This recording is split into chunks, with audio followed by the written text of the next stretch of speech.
네, 오늘 마태복음 16장 13절부터 19절까지 말씀을 드리겠습니다. 오늘 제목은 예수님은 그리스도 제목이에요. 예수님에 대해서 어떻게 아는 것이 좋은가? 예수님을 오늘 여기 본문에도 나오지만 엘리야처럼 알면 엘리야는 구약 시대에 기적을 일으키는 850대 1로 바알 선지자들과 싸워서 하나님의 기적을 나타내고 승리하는 대표적인 능력의 선지자. 예수님께 기도하면 아까 얘기한 것처럼 램프 진이처럼 막 모든 것을 막 기적적으로 막 이루어지는 그렇게 생각할 수도 있어요. 그러니까 어, 대단한 기적과 응답을 기대하는 그런 신앙생활을 하겠죠.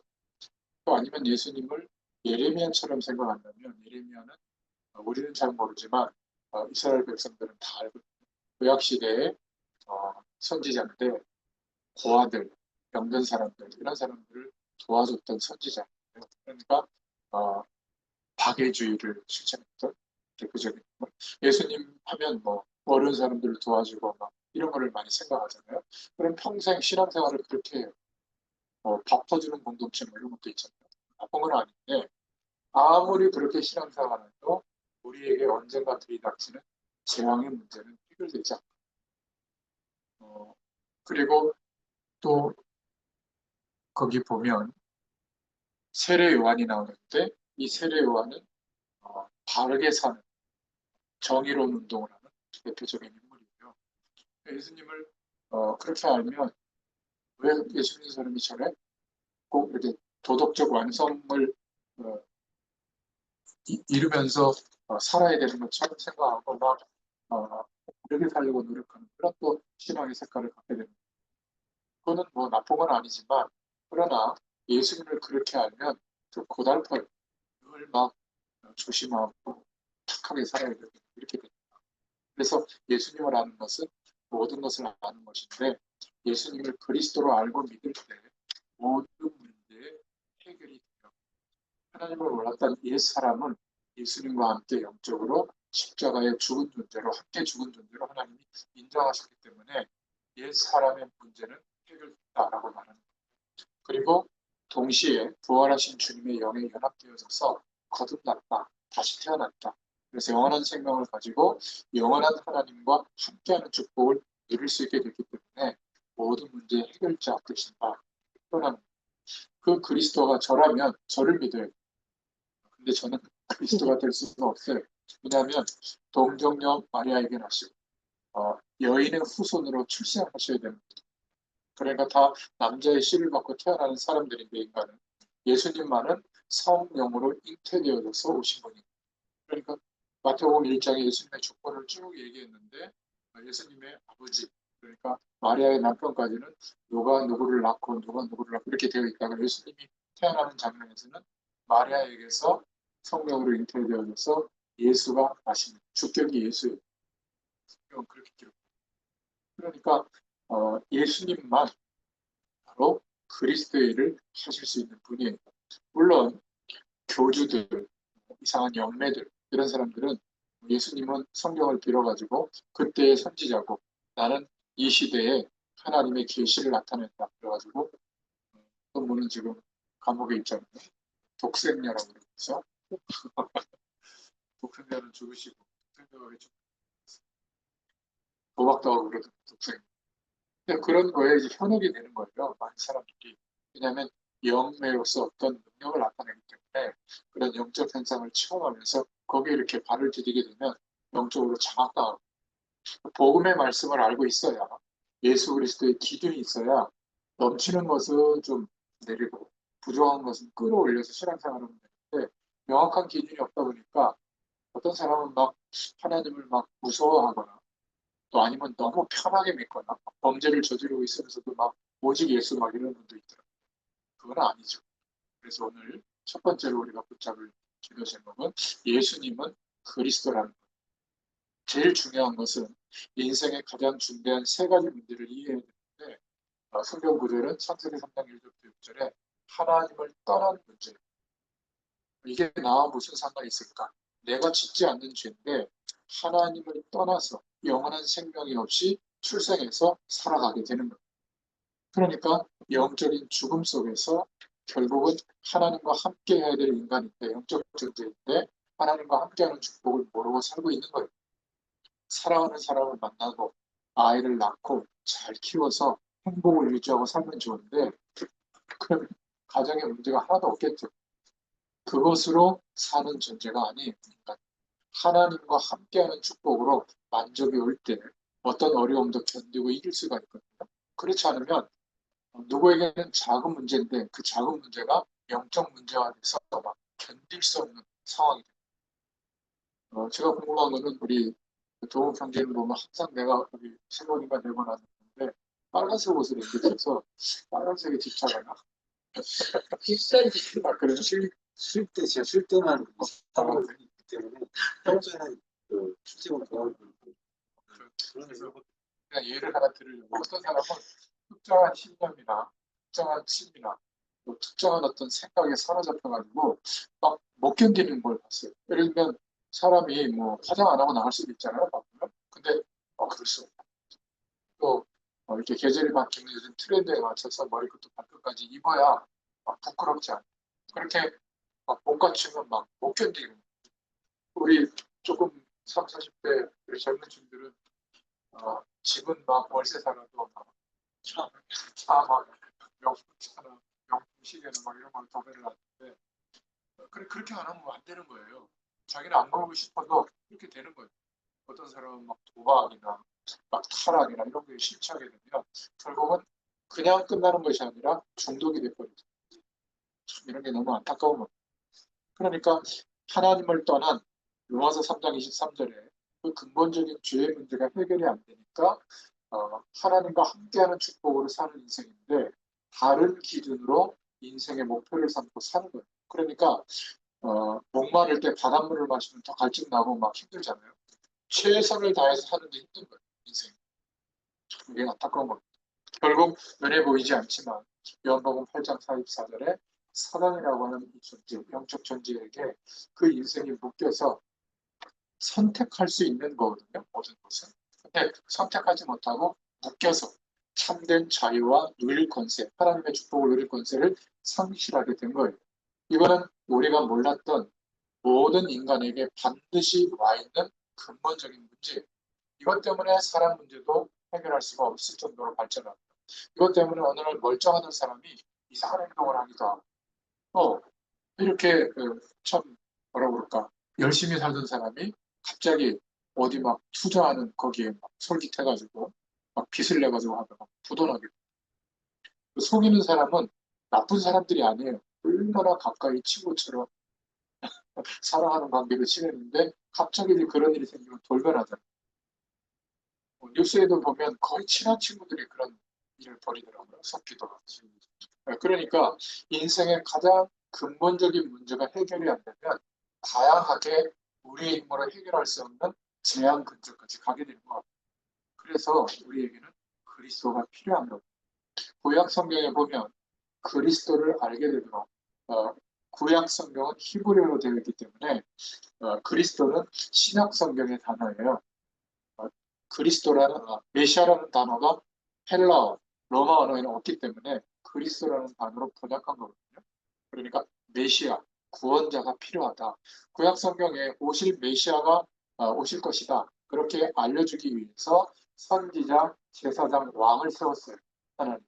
선지자는 이스라엘 백성들이 세상 속에서만 살고 오실 메시아 약속을 놓치면 막 옷을 찢고 나타나서 하나님의 진노를 이야기하면서 오실 메시아 약속을 붙잡아야 된다. 이렇게 말씀을 대언했던 직분이 선지자들이었어요.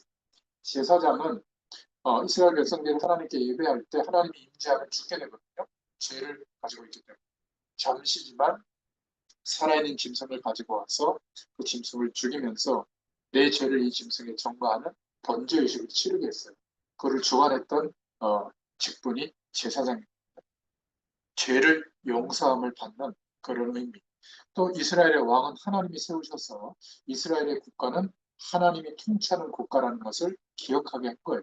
그런데 선지자 제사장 왕이 하나님의 약속을 놓치고 오실 메시아 약속을 바라보지 않고 세상 속에 있으면 나라가 망해. 포로로 끌려가고 그렇게 돼요. 근데 이 세 직분의 사람들이 회개하고 오실 메시아 약속을 붙잡으면 다시 나라가 회복이 돼요. 그게 구약 성경에 반복되는 역사예요. 왜 그렇게 하셨을까요?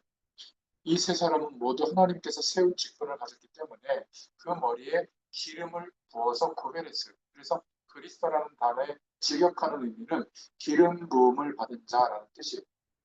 그러니까 선지자, 제사장, 왕이 했던 그 일이 완성되어져야 그리스도의 일인데 하나님 만나는 길을 열고 죄의 문제를 영원히 해방받게 하고 또 왕적인 권세로 사단의 세력, 저주의 세력을 꺾는 그 일을 선지자, 제사장, 왕을 세워서 잠깐이지만 오실 메시아 그리스도를 예표하도록 이런 직분의 사람들을 세웠던 거예요. 그러나 이런 인생의 근본적인 문제가 완전히 해결된 것은 예수님이 이 땅에 오시고 십자가에서 죽으시고 부활하심으로 이 그리스도의 일을 완성해 주셨어요. 그래서 예수님만 그리스도라고 우리가 부르는 거예요. 예수 그리스도. 혹시 유튜브 방송 설교 같은 걸 보다가 내 메시지만 들어야 되고 나를 통해서 하나님 이 시대에 많은 것들을 계시한다 이런 소리 들으면 가짜구나 이렇게 생각하면 돼요. 복잡하게 생각할 것 없어요. 하나님도 나한테 까불면 한다 막 이런 분도 계시죠? 메시지 나올 때. 예수님은 그래서 그리스도이시고 모든 문제의 해결자가 되신 거예요. 그 고백을 오늘 마태복음 16장 16절에 주는 그리스도시요 살아계신 하나님의 아들이십니다. 베드로가 고백한 겁니다. 이건 무슨 말이냐면 요한복음 14장 6절에 내가 곧 길이요 진리요 생명이니 나로 말미암지 않고는 아버지께로 올 자가 없느니라 예수님이 말씀하셨거든요.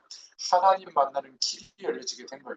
왜냐하면 원죄의 문제에서 해결받으려면 죽어야 되거든요. 선악과 먹지 마라. 먹는 날에는 정령 죽으리라. 죽어야 끝나는 심각한 죄를 범했는데 나 대신 예수님이 영원한 대속죄물이 되어줬을 때 그 죄의 문제에서 벗어나게 되고 비로소 영원한 생명을 얻을 수 있는 길을 영접함으로 얻게 된 거예요. 그래서 하나님 만나는 길을 열어주신 거예요. 그래서 우리가 잠깐 기도했잖아요. 예수님의 이름으로 기도합니다. 그 이름으로 이제는 예배하게 된 거예요. 만약 예수님이 오지 않았다면 저는 잘 드는 칼을 가지고 와가지고 비둘기 한 마리씩이라도 준비하셔야 돼요. 그래서 지금 재단에다가 피를 뿌리면서 정결이시고 구약처럼 안 하면 예배하면 큰일 나요. 근데 우리는 너무 예배를 쉽게 하는 게 문제인데 그렇게 쉬워지도록 하나님 만나는 길이 열려지게 된 거예요. 로마서 8장 2절에 그래서 예수님이 우리의 죄를 위해서 십자가에서 죽으시고 부활하셨다. 이걸 믿으면 죄에 대해서는 죽은 존재로 하나님이 인정하시는 거예요.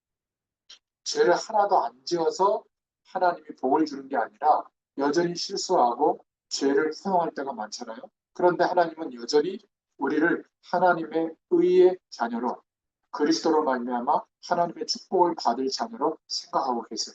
그래서 회개하기를 원하세요. 회개를 막 죄책감을 가지고 회개하는 말이 아니라 하나님 앞에 인정하면 돼요. 그리고 하나님 나를 도와주세요. 같은 죄의 문제를 내가 허용하지 않도록 성령으로 도와주세요. 그러면 나도 모르게 죄를 거절할 수 있는 힘도 생기죠. 또 요한일서 3장 8절에 이제 부활하셨단 말이에요. 죄와 사망의 법으로 거짓 왕노릇하는 마귀의 일, 마귀의 권세를 멸하신 거예요. 사단의 권세가 완전히 무너지게 된 거죠. 생명으로 역사하는 길이 열려지게 된 거예요. 그래서 사단의 손에서 벗어나게 해서 하나님을 이제 자연스럽게 우리가 아빠, 아버지라고 부를 수 있도록 우리가 하나님의 자녀가 된 줄로 믿습니다. 그래서 예수님은 그리스도의 일을 하셨다. 자, 그렇다면 이 예수님을 그리스도라고 고백한 자에게 따라오는 세 가지 축복이 있는데 첫째는 오늘 베드로가 고백했죠. 복음 전파의 축복. 너가 고백하는 그 믿음의 반석 위에 나의 교회를 세운다. 이런 의미로 예수님이 축복하셨단 말이죠. 그러니까 예수님을 아까 설명한 엘리야 같은 신비주의자나 예레미야 같은 박애주의자나 세례요한 같은 선동가로 오해하지 않고 예수님을 그리스도로 믿으면 하나님이 함께하는 축복이 임해요. 영원한 축복이 무엇인지 알게 돼요. 그러니까 잘은 모르지만 이런 얘기를 할 수 있잖아요. 당신도 예수님 믿으세요. 하나님의 놀라운 축복이 있습니다. 이런 얘기를 하고 싶은 그런 마음이 시작되거든요. 복음 전파할 수 있는 축복을 받게 돼요. 그리고 우리가 예수님을 그리스도로 고백하는 그 믿음 위에 하나님이 임하시거든요. 왜냐하면 하나님 나라가 임할 때 하나님 나라의 주인 되신 왕이 임하는 거예요. 주님이 우리와 함께하기 때문에 그걸 보고 교회의 축복이라고 해요. 하나님이 함께하는 상태. 그러니까 우리의 그 믿음, 바른 믿음, 예수님을 그리스도로 믿는 믿음의 반석 위에 교회를 세운다. 그것은 복음 전파의 응답을 주신다는 의미하고 같은 거예요. 두 번째, 예수님을 그리스도로 고백한 자에게 따라오는 축복이 뭐냐면 음부의 권세가 이기지 못하는 축복이다. 이렇게 말하고 있는데요. 16장 18절에 보면 내가 이 반석 위에 내 교회를 세우리니 음부의 권세가 이기지 못하리라. 그리스도로 고백한 베드로에게 예수님이 지금 축복하시는 내용인데 이것은 뭐냐면 사단의 권세가 있어요. 죄의 권세가 있고 저주와 지옥의 권세가 있는데 이 권세가 이기지 못하도록 이제는 영원한 생명을 주셨고 영원한 하나님이 거룩한 성령으로 함께하는 축복을 주신 거예요. 그러니까 이제는 뭐 귀신의 세력이나 뭐 이상한 뭐 사주팔자, 운명 또는 뭐 좋은 게 좋다고 하는 그런 많은 얘기들이 있잖아요. 뭐 그거 안 하면 큰일 난다고 하는 거 참고를 하되 우리는 관계없어요. 이사할 때 뭐 손오는 날 이런 거 따지도 말고 가장 편한 날 하시고 뭐 아이 뭐 어디 뭐 경기 나가거나 뭐 중요한 시험 볼 때 뭐 그런 거 있거든요. 아이요. 네. 아이죠. 네, 그런 필요가 절대 없어요. 그러니까 얼마나 감사해요. 근데 그 따지는 사람들 보면 막 별걸 다 따져요. 차도 어떤 날 몰고 나가지 못하고 날짜, 뭐 시간, 뭐 그런 거 따지고 네? 이름도 막 그 획스 뭐 이렇게 해가지고 자꾸 이런 걸 왜냐면 그 마가 낀다고 사고 난다고. 그리고 제가 장례에 가면 장손이 이제 예수 안 믿는 집이 있거든요. 형제가 예수 믿고 와서 무상 예배를 드리는데 그 이제 장례에 가서 예배할 때 예배를 인도해달라서 가면 막 싸워요. 기다려라 아직 예배 드리면 안 된다. 그 장기에 들어가는 시간도 봤나 봐 집안한테. 그래가지고 그 시간이 돼야 된다 그래서 그 형제한테 아니 하는 걸 해라. 이 거인은 천국 같고 아무리 그래봐야 상관없다. 마음 편하게 돌아. 그래서 제가 예배 드리고 나면 그 시간에 또 직원이 와서 또 뭐 하는 거 하더라고요. 그러니까 평상시에 효도인다고 물어보니까 굉장히 막하게 그렇게 평상시에 효도하지만 아무튼 실제로 예수님이 그리스도라는 사실을 믿을 때 평상시에 가위 눌렸던 거, 악몽을 꿨던 거, 불면증, 어딘가에 집착했던 거 이런 거는 즉시 사라지게 돼요. 죄의 권세, 사망 권세에서 해방됐기 때문에 그게 음부의 권세가 이기지 못하는 축복이고 세 번째는 반드시 기도 응답의 축복을 받게 돼요.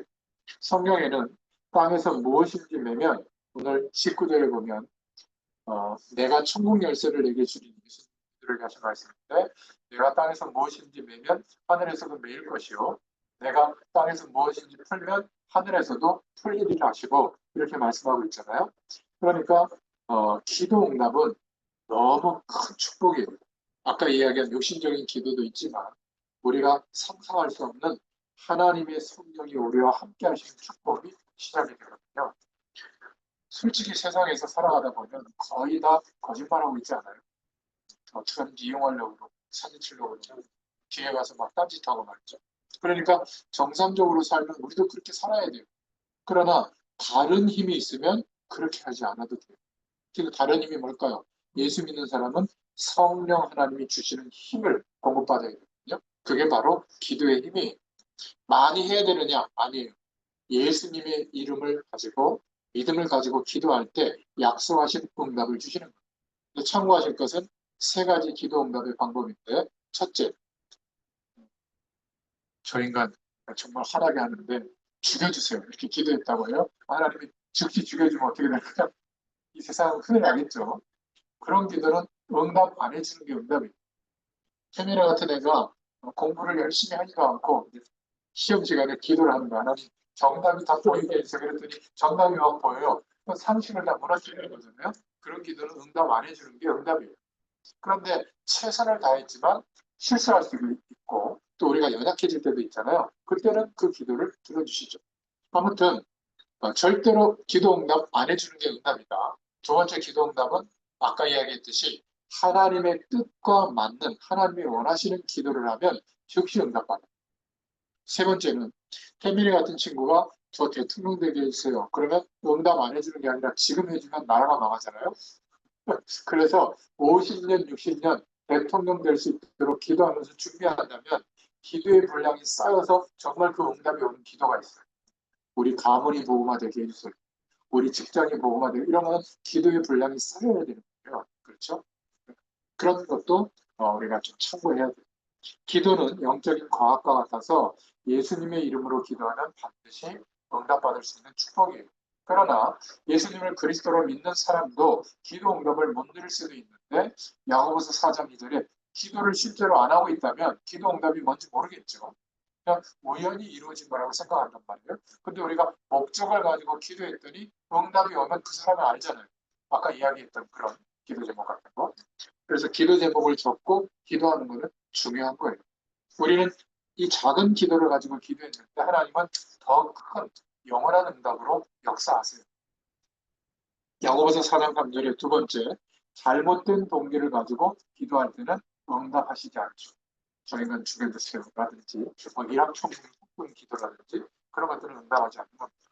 마가복음 9장 22절 23절에 하나님을 부르짖고 하나님께 기도하는데 실제로는 믿지 않고 있는 거예요. 아까 우산을 어린 손은 하나만 들고 왔다고 했잖아요.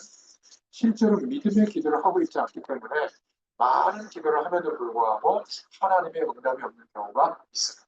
그렇기 때문에 우리는 분명한 기도 제목을 가지고 정말로 하나님의 능력을 믿고 기도할 때 기도 응답의 축복을 받게 될 줄로 믿습니다. 오늘 결론이에요. 하나님께서는 어떤 일꾼을 쓰실까? 돈 많은 사람, 성공한 사람, 인격적으로 훌륭한 사람, 또 인맥이 많은 사람, 전문성 있는 사람, 물론 그런 사람들도 쓰시겠죠. 그러나 하나님은 우리의 기준과는 조금 달라요. 누구를 쓰시냐면 예수님을 그리스도로 바로 이해하고 믿는 사람을 쓰시는 걸로 믿습니다. 기도 응답의 축복 속에서 부활하신 주님이 지금 성령으로 우리 속에 내주하시며 인도하시며 역사하시기 때문에 믿음으로 기도할 때 기도 응답을 누릴 수 있게 되는 거예요. 이 축복을 누리기를 바랍니다. 그러려면 시간을 정해놓고 기도하면 좋아요. 그래서 새벽 기도가 있는 거예요. 바쁜 사람도 있고 여러 가지 스케줄이 있지만 잠을 조금 줄여서 일찍 일어나면 얼마든지 새벽 기도할 수 있잖아요.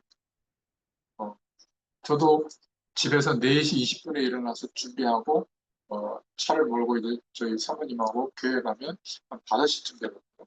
그래서 뭐좀 준비하고 좀 기도하고 이제 5시 30분에 말씀을 10분 정도 인도하고 끝나면 또 말씀 묵상을 좀 하고 그것도 카톡에 올리는 거 그거 올리고 또 유튜브에다 올려놓고 그것도 보낼 때 보내고 이렇게 하면 한 1시간 정도 걸려요. 그 시간을 아침에 꼭 가져요. 오늘도 가졌을까요? 안 가졌을까요? 저는 그 시간을 가져요. 그러니까 일과 시간이 보통 8시부터 출발한다 그러면 남들보다 한 2시간은 저는 더 사는 거예요.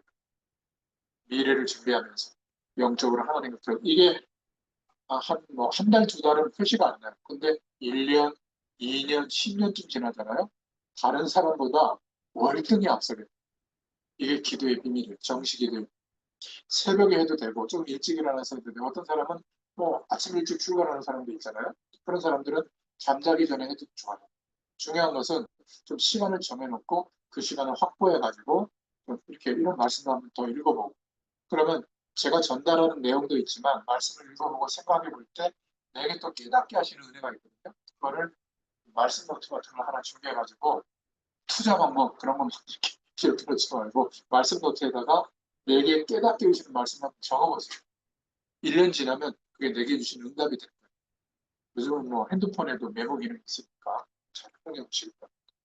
무시기도는 뭐냐면 생각나는 거, 보는 거, 듣는 거, 삶 속에서 일어나는 모든 만남, 사건을 두고 하나님과 함께하는 축복을 누리는 거예요. 예를 들면 이런 거죠. 어려움이 왔을 때 어떡하지? 어떻게 이게 해결되지? 이게 아니라 하나님 어떡하죠? 하나님께 이제 질문해 보는 거예요.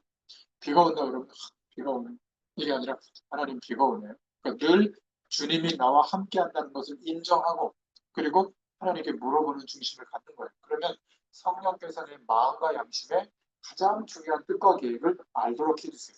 그걸 보고 무시기도라고 막 무릎 꿇고 막 손 모으고 하는 기도가 아니에요. 물어보는 거죠. 주님이 함께 계시니까. 자, 그리고 집중 기도는 뭐냐면 인생을 살아갈 때 중요한 결정을 해야 될 때가 있잖아요. 이거는 잘못 결정하면 큰일 난다. 또 어떤 좀 큰 어려움이 왔을 때 이때는 뭔가 하나님께 막 도움을 요청해야 되잖아요. 그때 하는 기도가 집중 기도예요. 솔직히 기도 제목을 많이 할 수도 없더라고요. 제가 이런 상황이 왔을 때 하나님 저를 도와주세요. 하나님 이 문제를 통해서 정말 뛰어넘을 수 있는 믿음을 주세요. 이렇게 주님 이렇게 뭔가 이렇게 기도 제목을 가지고 막 하기보다는 깊이 주님을 바라볼 때 제가 몇 번 인생에 그런 시간이 있었는데 그때 주신 은혜를 가지고 지금도 제 이 중요한 중심이 흐트러지지 않고 가게 되는 것 같아요. 중요한 어려움이 왔을 때나 중요한 일을 앞두고 집중 기도할 때 그런 은혜를 주실 줄로 믿습니다. 여러 가지 기도가 있지만 정시로 시간을 정해놓고 하는 기도, 무시로 주님을 바라보고 질문해보는 기도, 또 집중해서 주님을 바라보는 기도. 이때는 뭐 금식하면서 하기도 하고 그런 기도가 있죠. 기도 응답을 받는 것은 예수님이 나의 그리스도라는 사실을 가장 잘 증거할 수 있는 메시지가 될 수 있습니다. 내가 이런 문제가 있었는데 이 문제를 두고 기도하다가 정말 하나님의 함께하는 축복이 임하더라. 당신도 그 문제 힘들지만 괜찮다. 그 문제 때문에 예수님 믿고 하나님 자녀 된다면 다른 길이 열린다. 이게 내게 주신 메시지예요. 응답을 받는다. 그렇겠죠. 그래서 예수님이 그리스도라는 사실이 삶 속에서 발견되어지고 누려지고 체험되어지기를 간절히 기도하겠습니다. 기도합니다. 하나님 감사합니다. 우리에게 예수님이 그리스도 되어 주심을 깨닫게 하시고 믿을 수 있도록 축복해 주셔서 감사합니다. 우리의 힘으로는 해결할 수 없는 인생의 근원적인 그 문제들을 해결해 주시고 나의 그리스도가 되어 주심을 감사합니다. 우리의 믿음의 고백을 통하여 하나님이 임하시는 교회의 축복, 또 복음이 전해지는 축복이 임하게 하시고 어떤 저주의 세력도 우리를 이기지 못하도록 주의 성령께서 역사하심을 믿습니다.